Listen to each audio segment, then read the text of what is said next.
On today's show, we are talking about WNBA rosters and where we find that elite collegiate talent, the players, the draft picks, and sometimes when you go looking for them, they can be hard to find. We're also going to dive into some news and notes about the Chicago Sky, and it starts right now.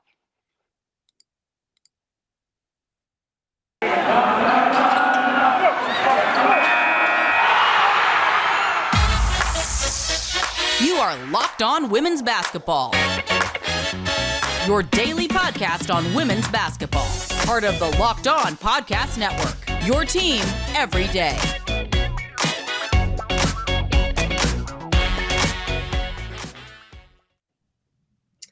Hi, everyone. I'm Missy Heidrick, women's national basketball correspondent for At the Next, and so happy to be here on Locked On Women's Basketball with all of you. It is Friday, May 27th.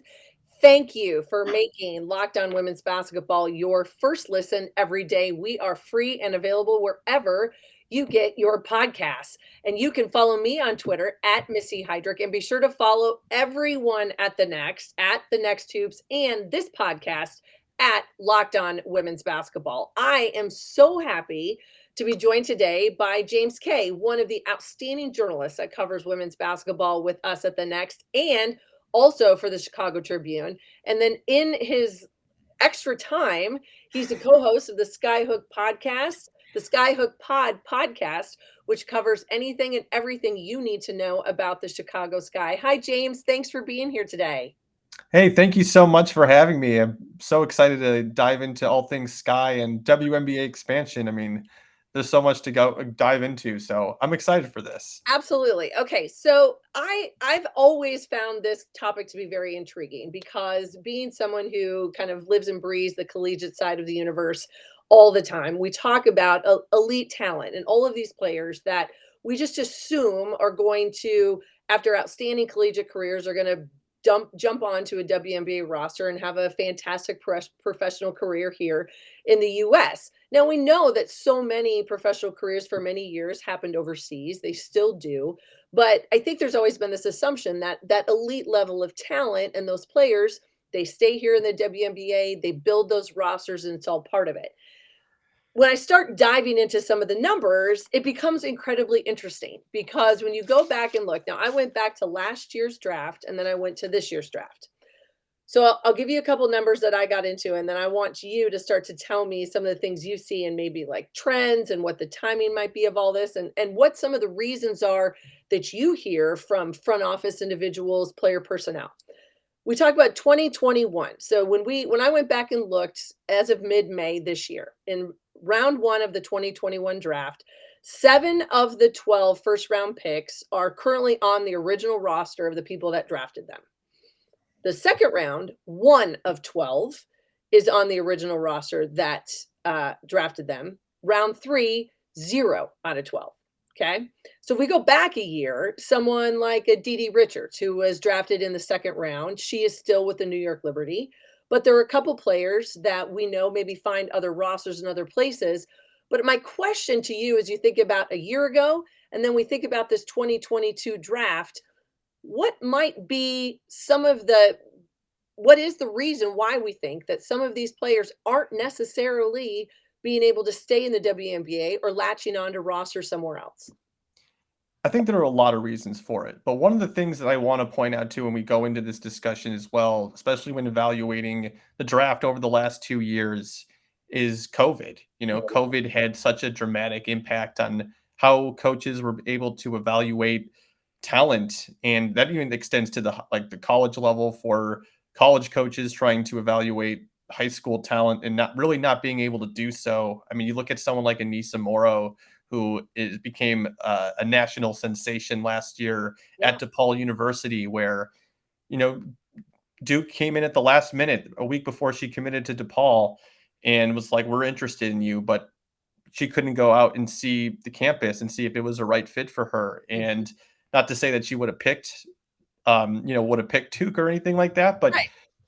It's so complex when you factor COVID in. And even talking with Kathy Engelbert yesterday, she was like, you know, we're recovering after 2 years of dealing with COVID, and we're still in the midst of it, obviously. in, New York, especially that where she's from, and I think that has a lot to do with it, like just trying to Absolutely. recover from COVID to get the train back on the tracks a little bit. And I think that is a huge element to like when we talk about roster expansion. It's like, okay, let's talk about um, how we got back to this point where we can even have that conversation after the league really dealt with some financial woes. Absolutely, absolutely. So when you think about is seems to me some of it might also just be about timing. We can if we remove kind of like the COVID scenario out of it, we start thinking about specific teams and specific rosters, they start making those decisions. A draft pick looks great on paper. They might get them into camp and say, you know what, this isn't necessarily the right fit. Currently, you had the Indiana Fever who their first picks, they had 3 first round picks in the 2022 draft. All 3 of them still on the roster, still active. That isn't necessarily the case with everybody else coming out of 22. So what makes that maybe that team, that roster, that franchise different than maybe others? I think they just had a lot of flexibility in terms of their long-term plan versus some other teams. I mean, you look at the Chicago Sky. I mean, they traded their first round pick this season in order to get Julie Allman, which that transaction itself makes a ton of sense. But at the same time, it was also just going to be really hard to keep that pick on the roster because of the financial implications of that. Because Julie Allman is actually cheaper to keep to roster on a WNBA roster compared to whoever that first round pick would have ended up being. So yeah, I mean the Indiana Fever, you look at them and I mean they are a clean slate. They have a couple of contracts like with Jontel Lavender and Danielle Robinson where they have money attached to those 2 players and Kelsey Mitchell too, who's going to be on the team I believe for the next 3 years. Mhm. But I mean outside of that, your team hasn't been good for a couple of years, and you can't keep all these pieces on the roster because the formula doesn't quite add up to what Right. you want it to. So for the Indiana Fever, I mean, yeah, they're working and they're operating at a different level than everybody else when it comes to draft picks, and them getting 4 shots in the first round or the 4 shots in the draft to find top tier talent, I thought was a great strategy, even if you have to let go of some of the players in the end. So I actually think that we might be going in zagging in the other direction in the future with this for some of these teams that are rebuilding their foundation where, okay, we know that it's realistically, we're not going to be able to keep every pick or Mhm. we're not going to be able to keep all of our picks from the year before. Why not just keep taking swings until something hits? And we've already seen that happen with Destiny Henderson, who I saw last night look phenomenal. Same thing with Emily Enksler. So for the Fever's perspective, I think a lot of people criticize them from holding on to all those picks, Yeah. but it might actually be the strategy of the future. So I think that's what makes their situation pretty unique. Yeah, it really does. Now, I went back and looked, and like if we went back a year ago and you talk about a player like Dana Evans, she was drafted in the second round, doesn't stay with her teams, but now she's on that Chicago Sky roster, being an impact kind of player in the professional ranks, just didn't necessarily wasn't the right fit a year ago.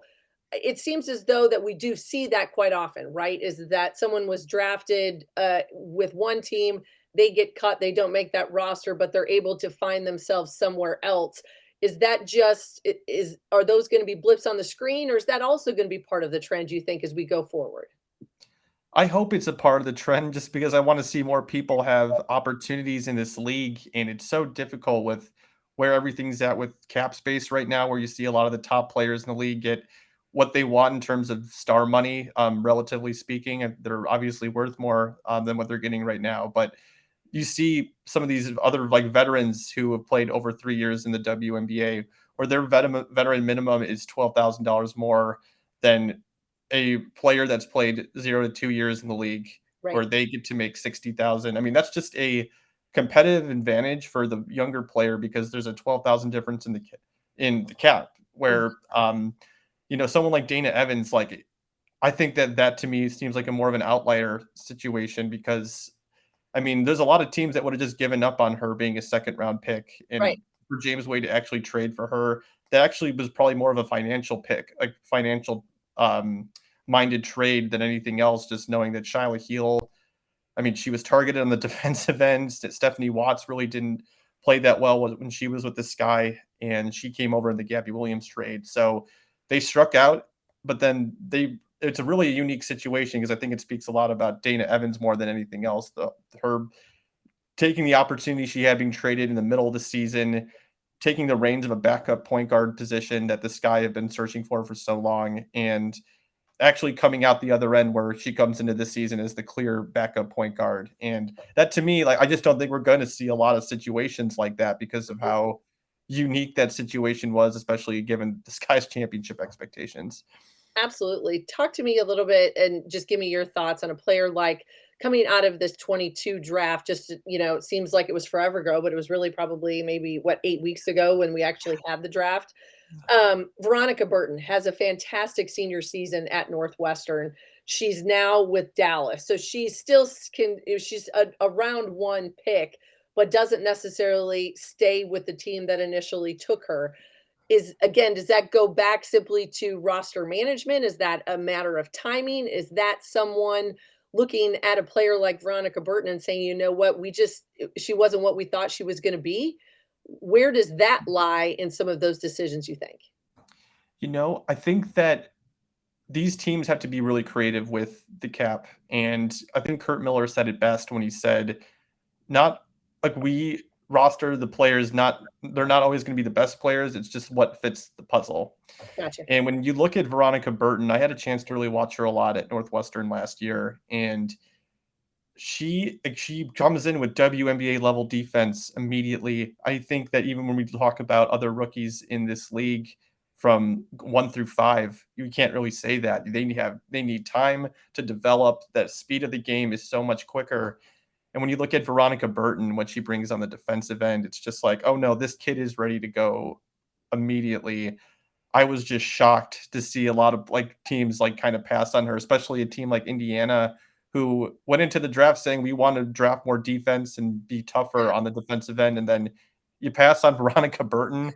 There are probably a lot of factors that went into that, but Yeah. Someone like Veronica Burton, I think she's going to be in this league for a long time because of that. But if she goes to a different situation, if she's not on Dallas, Dallas also is dealing with their own roster complexities. It's just I don't even know what happens with Veronica Burton if she's even on a roster right now, just given how tight everything is on these going 1 through 12 in the league. There are teams that probably would not have been able to afford to keep her on the roster. And that's kind of the dilemma that we're in right now with some of these younger players that are going to be coming into the league, hopefully in the next few years. Yeah, absolutely. So I told you the 21, here's the 22 numbers. Round 1, 8 of 12 are on their original rosters, the teams that drafted them. Round 2, 5 of 12 on the original. Round 3, 1 of 12. That 1 is Amy Atwell of Hawaii, who is on the Sparks roster right now. We also saw something very interesting happen with the Minnesota Lynx. After a couple games, they have a complete one. It was like throw it up in the air and start over. Hannah Shervin, who had a fantastic career as one of the top mid-major players at the University of South Dakota, drafted in the 3rd round by the Lynx. She's a Minnesota born and bred kid. She's cut after probably about 10 to 12 days of camp, but then they bring her back in a hardship scenario. All of that just continues to kind of feed into this, as you were saying. Yeah. When you have this elite level college talent, where does it go? I don't think overseas is necessarily the answer to this anymore. I talked to Trisha Liston about 2.5 years ago, and those who don't know who she is, I think she's like a top 10 scorer in Duke's program all time. And she said that and a lot of players have echoed the same sentiment, just that the mental hurdle you have to have going from playing in the NCAA tournament 1 week and then the next you're getting drafted, and then you're thinking about what you're going to be doing overseas and the mental toll that takes on you. I can't even begin to think about what that would do to a player and someone to continue to want to continue your basketball career domestically is just such a daunting task. And it's also kind of great to see some of these players like these mid-major players come out of nowhere, at least on the national radar, and just be like this.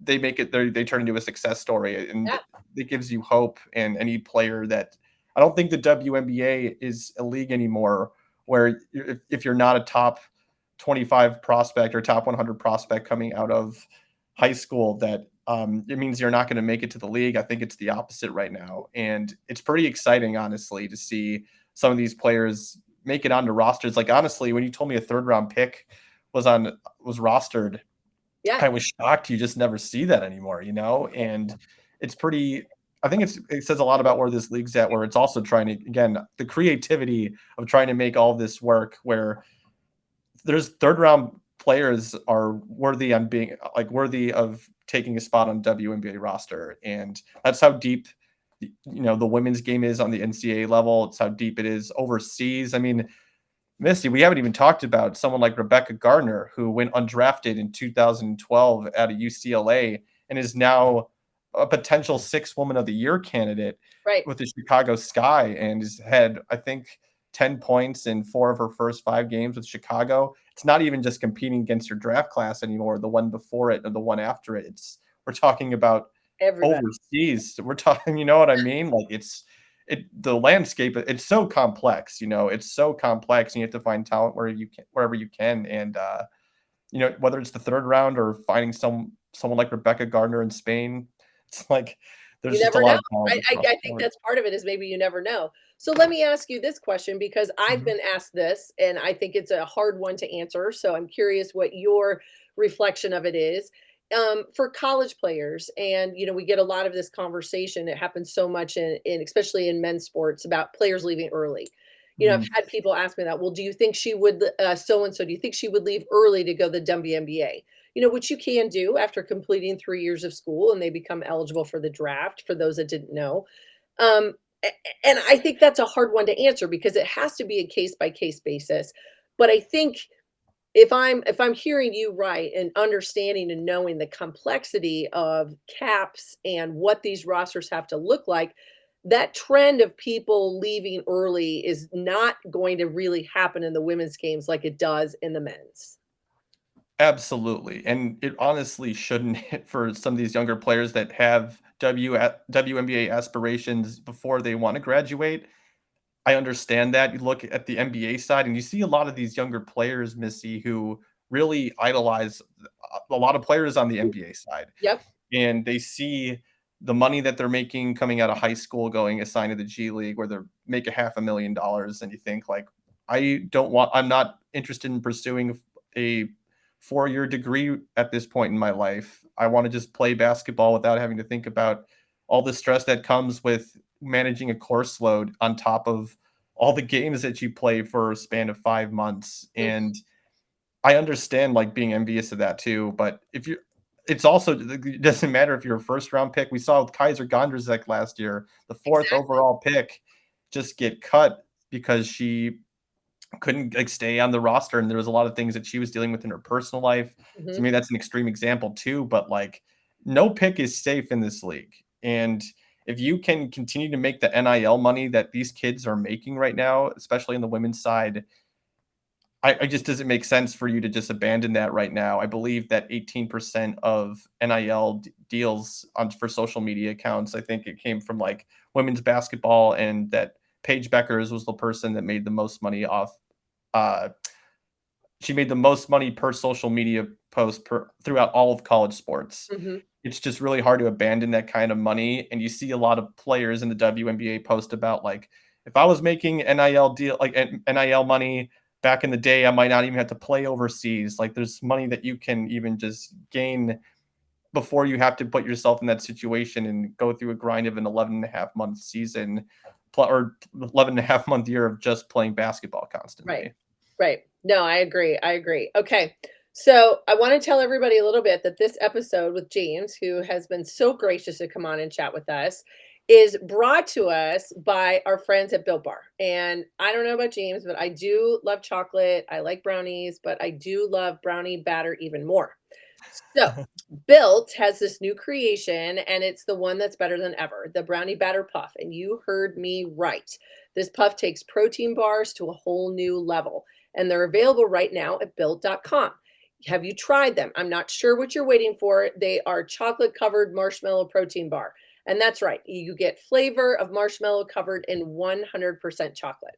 So it's 140 calories, 17 grams of protein, only 7 grams of sugar. These brownie batter puffs are the perfect pick-me-up for any day.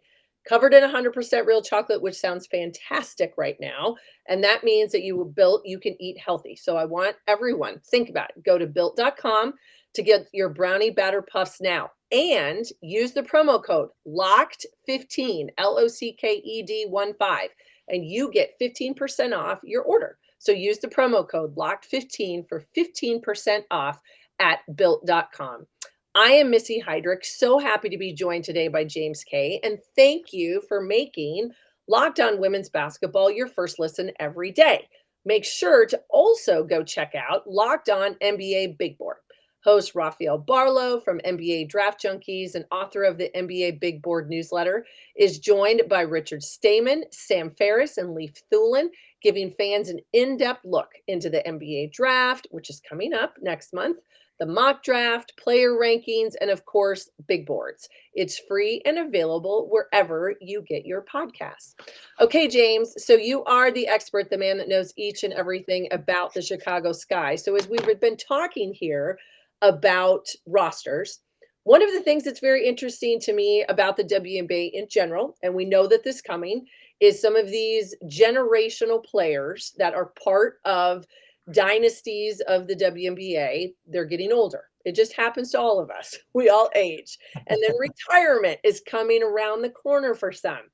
I did a little bit of deep dive and I went and looked at some of the ages. So we look at someone, we know Sue Bird is going to be heading towards probably the end of her career. She's 41. Diana Taurasi, 39.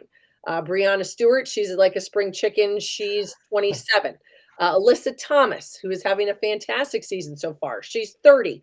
But then there's someone sitting right there in Chicago with you, and that's Candace Parker, and she's 36. So tell me your thoughts on this woman who just coming off a triple-double. She's the leading scorer and rebounder for the reigning WNBA champs. What does this season look like with Candace Parker healthy? And what happens for this franchise going forward?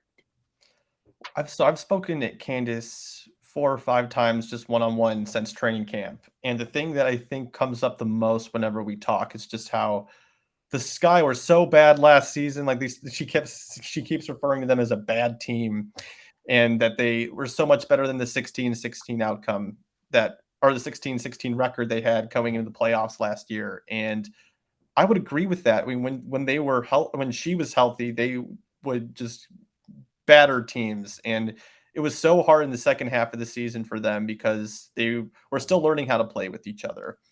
It's a little bit of the situation right now with Emma Mieseman coming into the fold, and I know she's talked to me a little bit about how she's still trying to figure things out, even playing with some of her former teammates overseas in Allie Quigley and Courtney Vandersloot.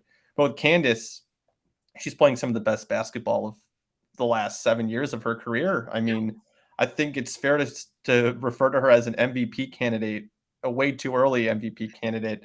And I say that for a lot of reasons. Like statistically, she's doing things on both ends of the court that, as a communicator on the court, that's something that on the defensive end, like now that I can finally be in person for some of these games, like, and seeing this team finally be fully healthy, you see the way that she communicates and keeps everyone calm and collected on the court. And then, the numbers speak for themselves. She had her second triple-double against the Washington Mystics the other day. And even a game like last night going against the Indiana Fever, I mean, she put up 15, 6, 7, 3, and 3. It's just unbelievable what she's been able to do. She told me she doesn't even run 5-on-5 in the offseason anymore. This is someone that, that's holding it together physically. She puts so much effort into that. Like the resources she puts into that speak for themselves, and something that James Wade even last season talked about a lot.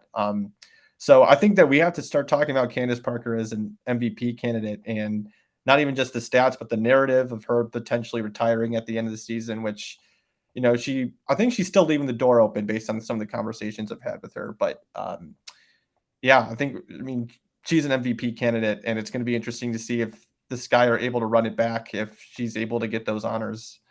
Yeah, absolutely. Okay, so they sit at 4-2 right now.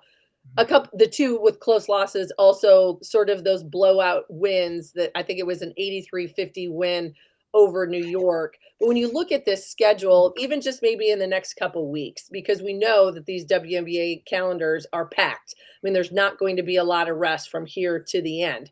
So where are some of those potential bumps in the road? They play on the 28th on Saturday. They play Las Vegas. Who really starts to be some of those teams and those matchups that they have to key in on going forward?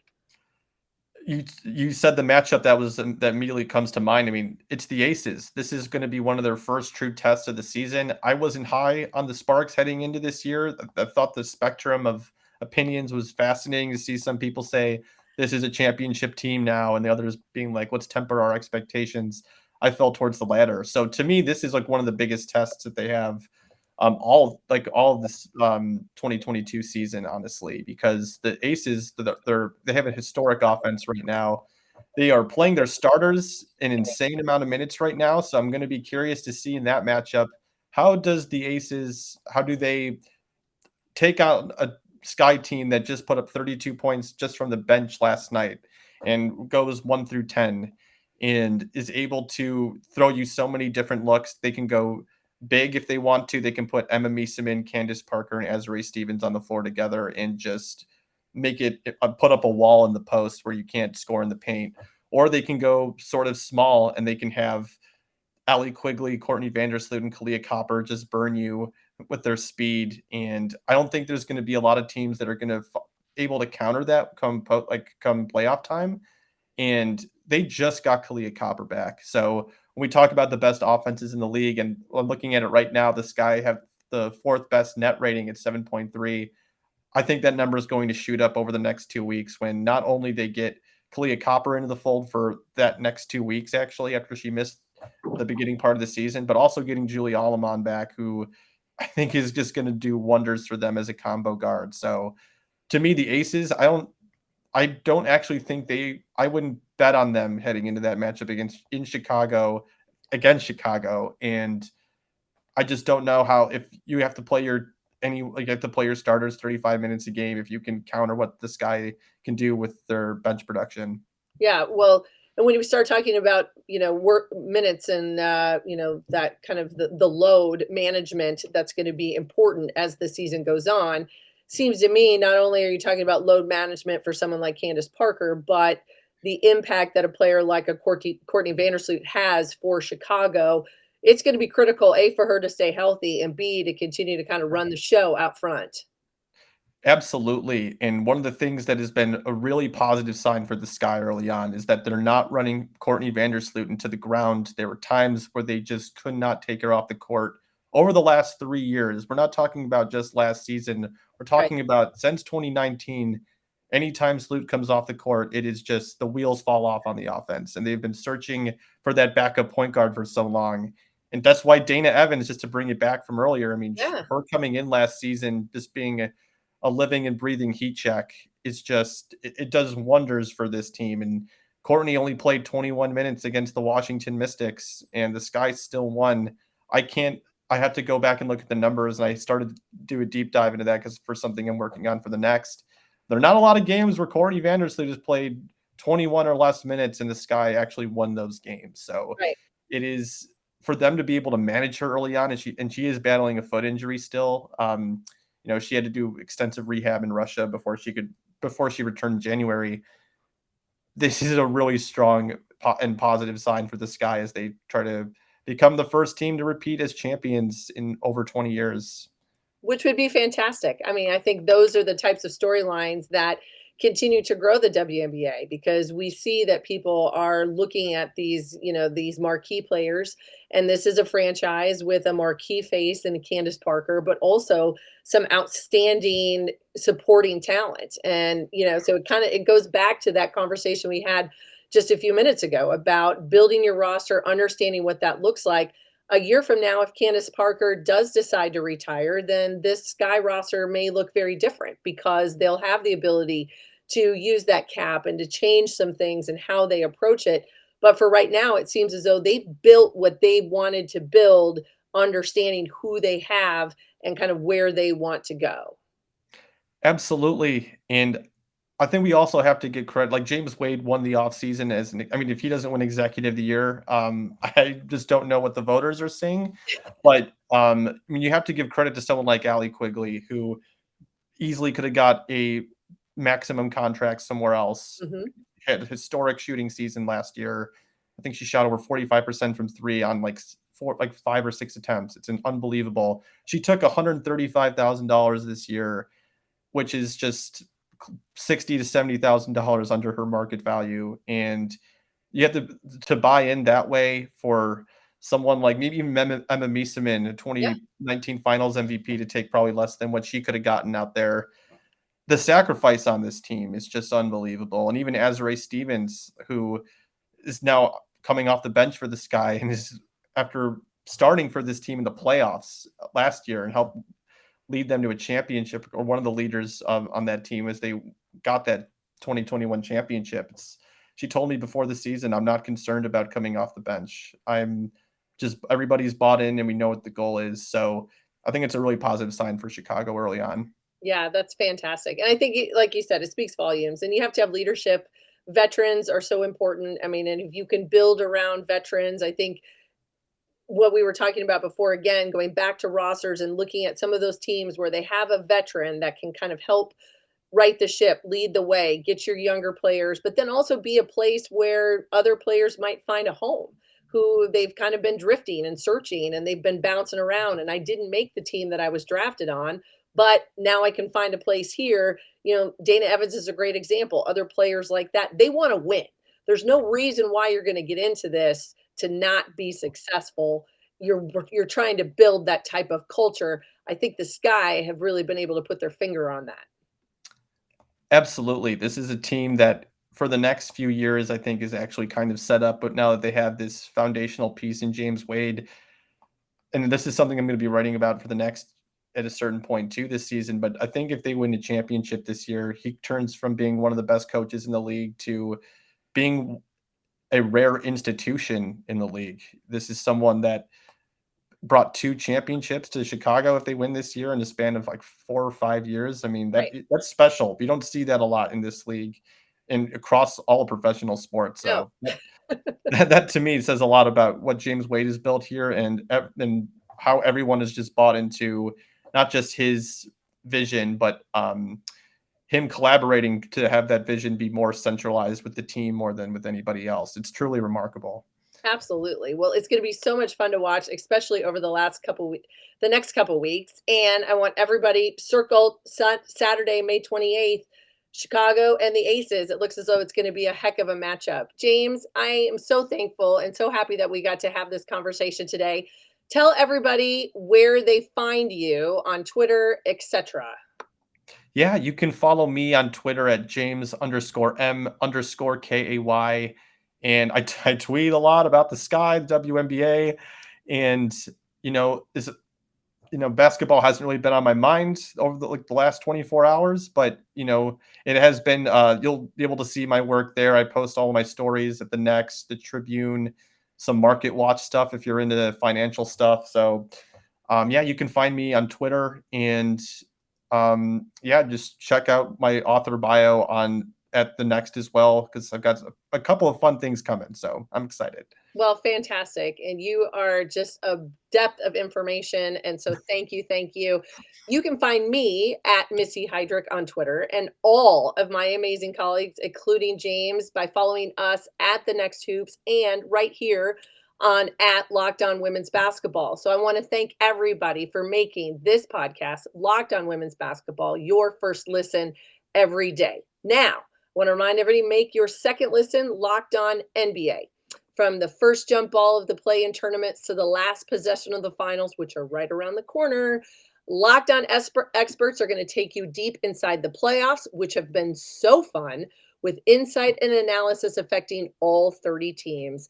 This has been a fantastic episode of Locked On Women's Basketball. Thank you for joining us, and stay tuned for so much more right here on this podcast.